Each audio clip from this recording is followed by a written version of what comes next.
ជំរាបសួរចឹងសម្រាប់វីដេអូនេះដែរនឹងខ្ញុំសូមបង្ហាញ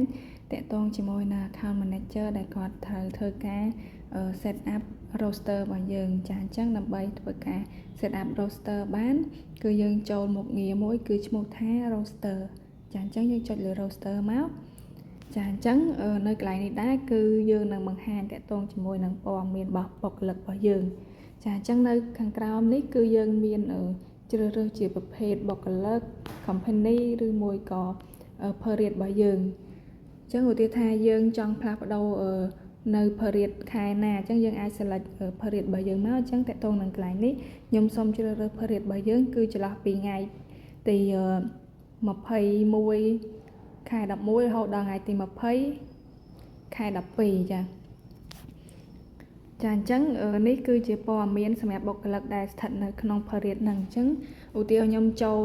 ផ្លាស់ប្ដូរ roster របស់បុគ្គលិក ID 5006នេះអញ្ចឹងយើងចុចមកចាអញ្ចឹងនៅកន្លែងហ្នឹងគឺយើងឃើញ period របស់យើងចន្លោះពីថ្ងៃទី21ដល់ថ្ងៃទី20ខែ12ចាអញ្ចឹងនៅកន្លែងហ្នឹងដែរគឺយើងមានបង្ហាញតាក់ទងជាមួយនឹងឈ្មោះបុគ្គលិកមានតាក់ទងជាមួយនឹង ID របស់គាត់និងព័ត៌មានមួយចំនួនទៀតចាអញ្ចឹងនៅក្នុងហ្នឹងឧទាហរណ៍យើងចង់ផ្លាស់ប្ដូរ roster ថ្ងៃទី20របស់គាត់គឺយើងអាចចុចទៅលើថ្ងៃហ្នឹងមកបន្ទាប់មកគឺយើងនឹងឃើញផ្ទាំងសូមួយទៀតគឺឲ្យយើងជ្រើសរើសប្រភេទថ្ងៃនៅក្នុងថ្ងៃដែលយើងចង់ដាក់ហ្នឹងឧទាហរណ៍យើងចង់ដាក់ DOS យើង select ទៅលើ DOS យើងមកចាអញ្ចឹងយើងអាចជ្រើសរើសថ្ងៃផ្សេងតាមជាក់ស្ដែងនៃបុគ្គលិកម្នាក់ហ្នឹងចាអញ្ចឹងឧទាហរណ៍ថាថ្ងៃទី21ហ្នឹងខ្ញុំជ្រើសរើសឲ្យគាត់ DOS អញ្ចឹងថ្ងៃផ្សេងទៀតគឺដូចគ្នាអញ្ចឹងយើងអាច select ទៅតាមហ្នឹងបានឧទាហរណ៍ថ្ងៃទី22នេះខ្ញុំជ្រើសរើស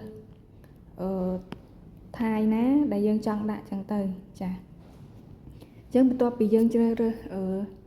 roster នៅក្នុងថ្ងៃនីមួយជូនគាត់រួចហើយអញ្ចឹងយើងអាចចុច submit បានចាអញ្ចឹងបន្ទាប់មកទៀតខ្ញុំនឹងចុច submit សម្រាប់បុគ្គលិក ID 5006ហ្នឹងចាអញ្ចឹងយើងចុចមកចាអញ្ចឹងសម្រាប់roster របស់យើងគឺយើងចុច submit ជោគជ័យហើយអញ្ចឹងនៅកន្លែងនេះគឺយើងឃើញ status នៅ pending ចាអញ្ចឹង status ហ្នឹងយើងអាចចុចចូលមើលទៀតបានថាគាត់នៅ pending នៅ approve ពី level ទៀតសម្រាប់manager មួយហើយនិងHR មួយតង់ទៀតចាអញ្ចឹងនៅកន្លែងនេះសម្រាប់ការបង្កើត roster ហើយនឹងកែប្រែថ្ងៃ roster របស់បុគ្គលិកគឺយើងមានតែប៉ុណ្្នឹងទេអញ្ចឹងសម្រាប់ roster មួយហ្នឹងគឺក៏អត់ទាន់ទទួលបានការ approve ពី HR និង manager ទេអញ្ចឹងនៅវីដេអូនេះយើងបង្ហាញតែពីរបៀបបង្កើត roster ទេចាអញ្ចឹងសម្រាប់វីដេអូនេះដែរខ្ញុំសូមបញ្ចប់តែប៉ុណ្្នឹងឯងចាអរគុណ